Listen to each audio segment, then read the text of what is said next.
Okay, so let me show you an interesting thing about speaking part two. So everyone wants to know that what topic it might cover then when we are going to practice or learn about IELTS.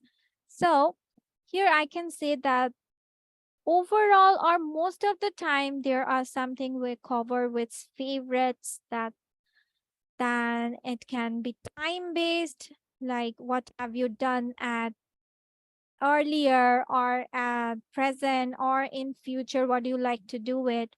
Then person related, it can be relatives, it can be friends, it can be colleagues, any single person. Then it can be related to objects, then occasions, places, work, study, emotions. So see this মানে এখন আপনি ঘুরিয়ে পেঁচিয়ে এই সকল topics এর ভিতরেই হয়ে থাকবে, না হয় favourites, time base, person, object, occasions, place, work, study and emotions.